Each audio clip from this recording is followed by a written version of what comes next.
तुम्हारे किले और तुम्हारी फौज को मेरी फौज ने चारों तरफ से घेर लिया है।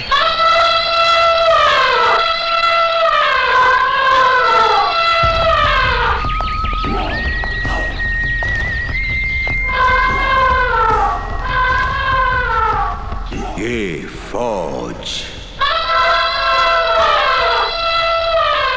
ये जानवर, हाँ ये जानवर जिससे प्यार करते हैं उस पर अपनी जान वार देते हैं, शायद इसीलिए ये जानवर कहलाते हैं।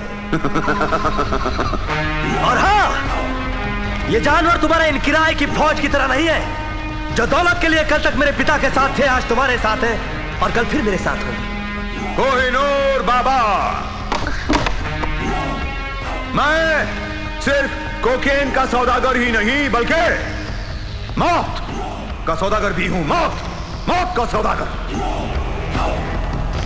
न जाने आज तक कितने जानवरों को मारकर उनकी खालों में भूसा भरवा दिया, कितने सिरों को कटवाकर दीवारों पर सजवा दिया, न जाने आज तक कितने हाथियों के दांत तोड़कर बाजार में बेच दिए। और तुम्हारे ये सर्कस, मैं डर जाऊंगा। तो चल रणबीर, मेरा भी आज तुझसे वादा रहा। तेरी मौत तो मेरे हाथों होगी, लेकिन तेरे ये दांत ये हाथी ही तोड़ेंगे। और महल की जिस दीवार पर तूने जानवरों की खालें लटका रखी है, आज ये जानवर इसी महल की किसी दीवार की खूंटी पर तुझे लटका देंगे। लेकिन ये सब तो आखिर में होगा, उससे पहले क्या हो सकता है ये तो देखो। हाँ? कम आओ।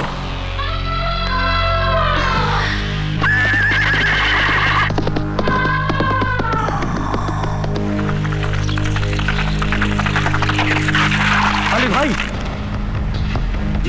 ना कोहिनूर बाबा, अगर तुमने एक भी कदम आगे बढ़ाया तो जल्लाद का हाथ उठ जाएगा।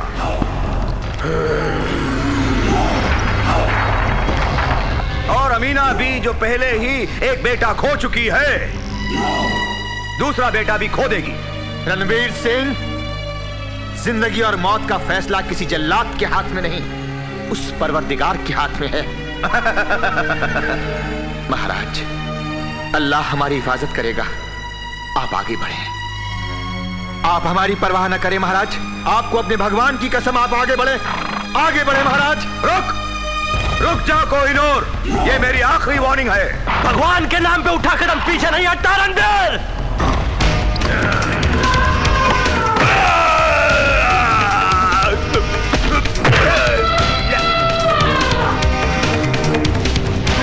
चल सूरज,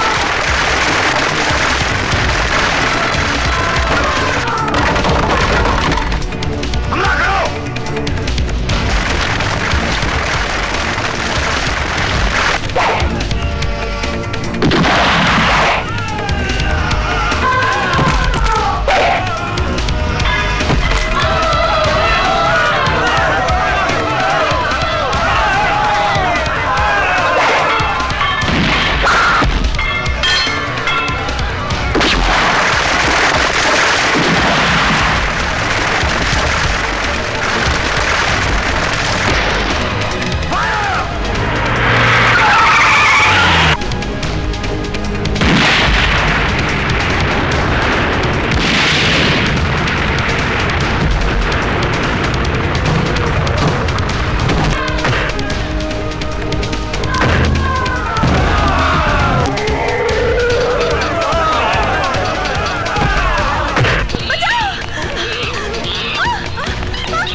नहीं जीजा जी, काम में आने यहाँ बोल रहा है, काम मैं थोड़ी रहा हूँ, काम तो तू है। जीजा जी मैं मरना नहीं चाहता, तब मर जाओ। अरे मैं भी मरना नहीं चाहता, ये तो उस रामजादे रणवीर सिंह का सत्यानाश हो, फंसा दिया, बर्बाद दिया, ना घर का छोड़ा ना घाट का।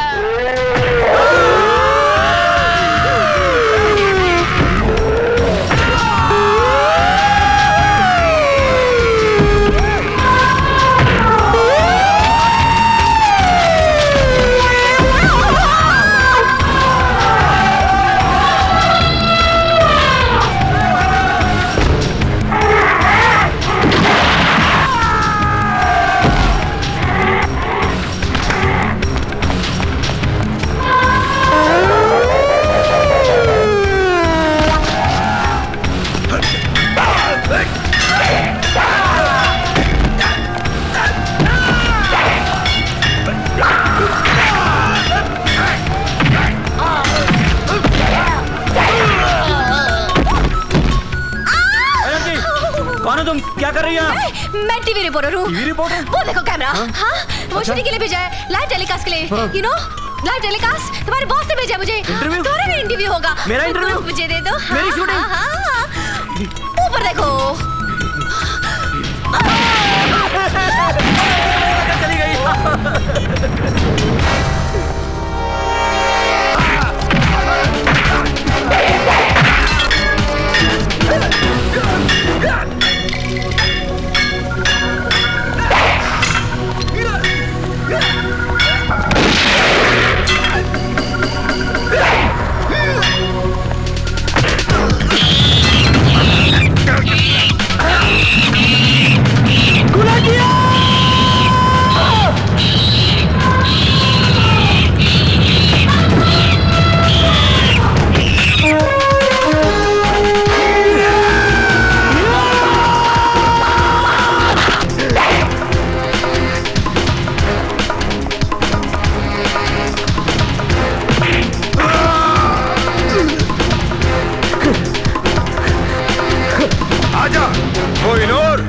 आजा।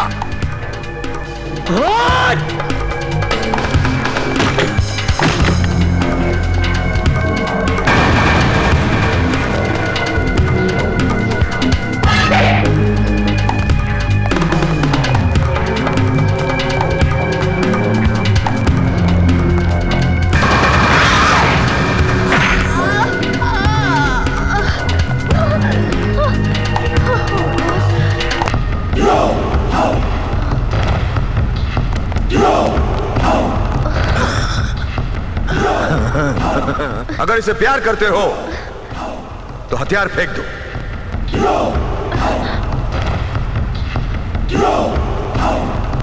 फेंक दो।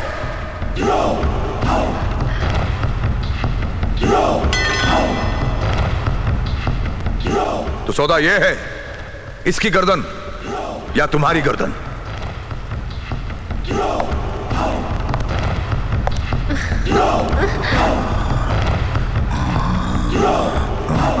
बीस साल बाद मैंने अपनी किस्मत बदल ली।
for each other and I am made for yeah. After all आपकी शादी हो गई बहन जी। No.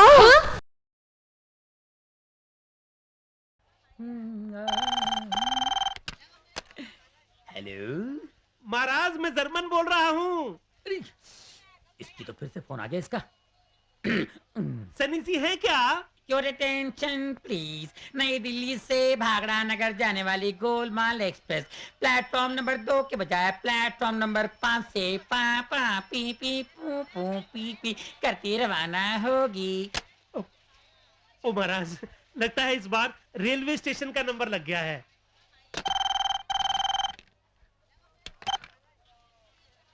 महाराज, मैं जर्मन बोल रहा हूँ। बच्चों की सुरक्षा के उपाय। बच्चों को रोजाना सुबह शाम डाबर ऑयल तेल से अच्छी तरह मालिश करें। अपने बच्चों को पोलियो ड्रॉप देकर पोलियो से बचाएं और अपने बच्चों को मच्छरों से दूर रखकर मलेरिया से बचाएं। धन्यवाद।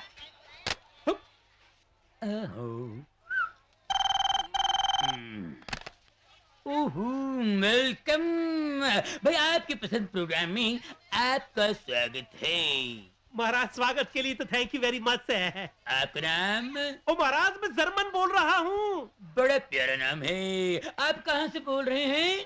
उसी मैं अपने घर से बोल रहा हूँ। बड़ा प्यारा ही घर है। अरे भाई, आपकी फरमाइश?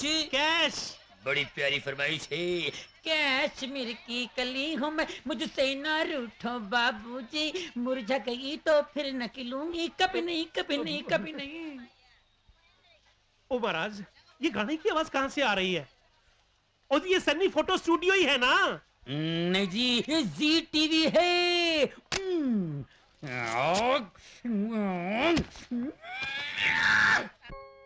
अब आप इसे चमत्कार ही समझिए विश्वनाथ जी, वरना रीढ़ की हड्डी टूटने से इंसान उम्र भर के लिए अपाहिज भी हो सकता है। और ये तो बिल्कुल अच्छे हो गए, और वो भी इतनी जल्दी। Thank you doctor, thank you. बस ये आप ही की मेहरबानी है। अजी थैंक्स मुझे नहीं जनाब, अपनी पत्नी को दीजिए।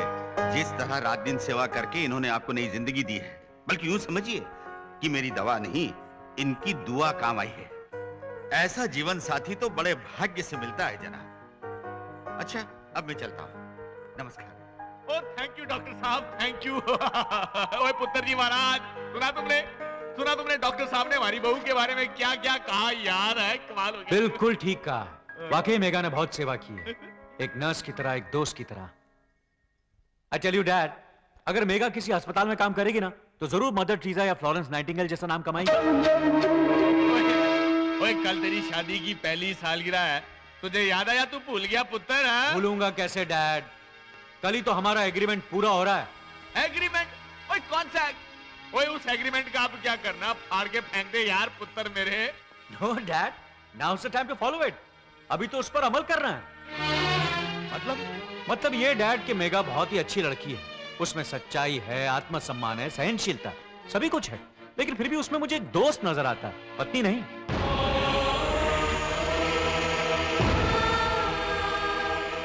और मुझे नहीं लगता कि मैं अपनी पूरी जिंदगी उसके साथ बिता सकता हूं dad. I am not getting the feel. Feel? वो कहां से आएगी फील? जमाने से निराली कुबुट्टी जो भरी पड़ी है तेरी खोपड़ी में। डैड आप तो खामखा सीरियस हो रहे हैं। ओए सीरियस नहीं होऊंगा? हाँ, मेगा अच्छी लड़की है, सच्ची है, सहनशील है, उसमें आत्मसम्मान है, सब मान रहा है, पर तेरी पत्नी बनने के लायक नहीं है। क्यों भाई? तो दुनिया में ऐसे लोग तो देखे हैं जो इसलिए अलग होते हैं कि उनकी आपस में नहीं बनती या उनके ख्याल एक दूसरे से नहीं मिलते, पर I am not getting the feel. क्या कर, पत्नी को छोड़ने वाला तू अकेला पैदा हुआ है, और शर्म आनी चाहिए तुझे यार। और शादी सिर्फ 7 फेरों का नाम नहीं है, जन्म जन्म के लिए मनों को बांधने वाला पवित्र बंधन है। ओए उस परी लड़की के साथ अन्याय मत कर। ओए उसकी हाय लगेगी तेरे को। मैं तेरे आगे हाथ जोड़ता हूँ, तेरे पांव पड़ता हूँ यार। क्या बच्चों जैसी हरकतें कर रहे हो पापा? मैंने अपनी शर्तें शादी से पहले ही बता दी थी और आपने हाँ की थी। Don't forget that. उसके बाद ही मैंने एग्रीमेंट बनाया था। अब एग्रीमेंट के मुताबिक अगर हम लोग अलग हो रहे हैं तो इसमें आप अपसेट क्यों हो रहे हैं? वो अपसेट इसलिए हो रहा हूं क्योंकि मंगलसूत्र जैसे पवित्र बंधन पे पूरा भरोसा था मुझे यकीन था कि वो तुझे बदल देगा। मुझे नहीं पता था कि मेगा जैसी लड़की को भी तू पत्नी के रूप में स्वीकार नहीं करेगा। चलो मान लिया कि तुझे उससे प्रेम नहीं है, वो तेरी बीमारी में उसने कितनी सेवा की, तुझे फिर से नया जीवन दान दिया, क्या वो एहसान भी तू भूल गया? लेकिन एहसान मानने और घर बसाने में क्या संबंध है? प्रेम का संबंध तो सिर्फ दिल से है डैड, दिल से। पता नहीं आप मेरी बात क्यों नहीं समझ रहे हैं?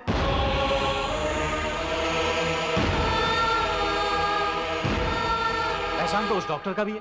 क्या मैं उस बुड्ढे डॉक्टर से शादी कर लूं? चुप कर, चुप कर। समझ गया कि तू क्या है, कितना घुन्ना आदमी है तू। लेकिन एक बात याद रख, ये पाप तुझे, मुझे और हमारे पूरे खानदान को नहीं छोड़ेगा। इनफ डैड, मैं वही करूंगा जो मुझे ठीक लगेगा। आप कंफ्यूजन में जाकर आराम कीजिए।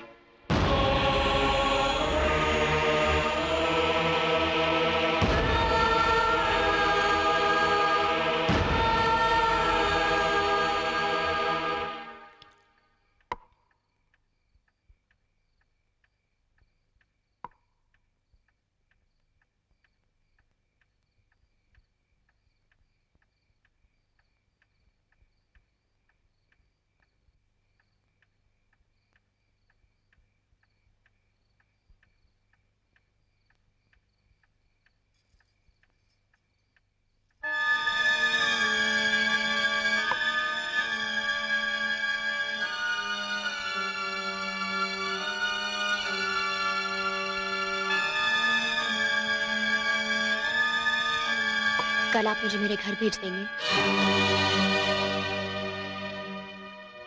हमारे एग्रीमेंट का 1 साल पूरा होने आया है ना। Thanks mega, thank you very much. सिर्फ तुम ही हो जिसने मुझे ठीक समझा। All the best.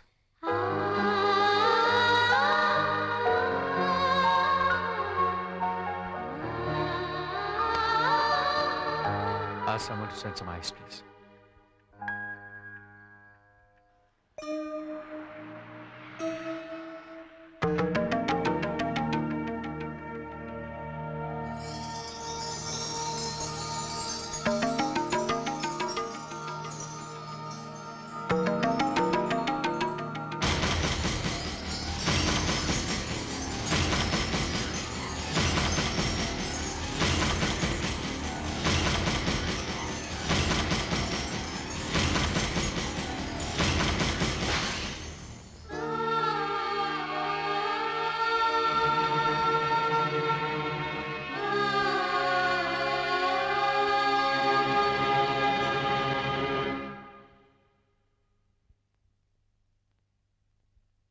महाराज। हाँ बिटिया। ये रही रसोई घर की चाबियां। और बड़े साहब की चाय में शक्कर की जगह गोलियां डालना भूलना मत। बद्री काका, बद्री काका, छोटे साहब रात को जितनी भी देर से आए उन्हें खाना खाए बगैर सोने मत देना। और बड़े साहब का ख्याल रखिएगा। इस 1 साल में अगर मुझसे कोई गलती हुई होगी तो बेटी समझकर माफ कर देना। बिटिया। काका, बिटिया तो सब कुछ ऐसे सौंप रही है जैसे घर छोड़कर जा रही है।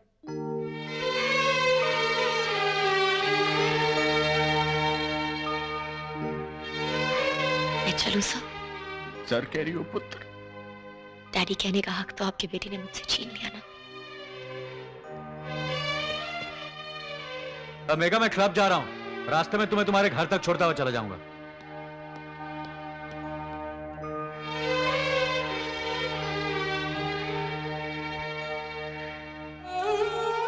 जिंदे रहो पुत्र। But I will always love you.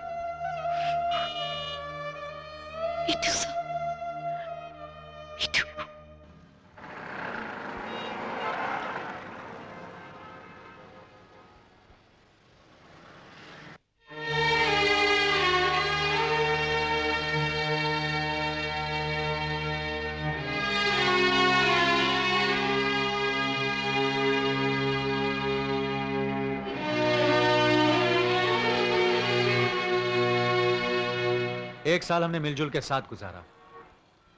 अब हम अलग हो रहे हैं। कल को मुझे देखकर मुंह तो नहीं फेर लोगी? मुझ पर गुस्सा तो नहीं हो ना? हाँ?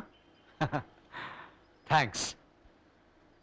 भले ही हम जीवन भर के लिए पति पत्नी ना बन सके, पर दोस्त तो हमेशा रहेंगे। Keep that in mind. और कभी भी कोई जरूरत पड़े तो फौरन मुझे फोन करना, okay?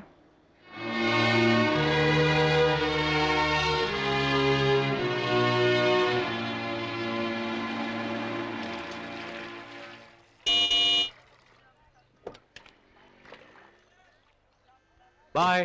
Give my love to everyone.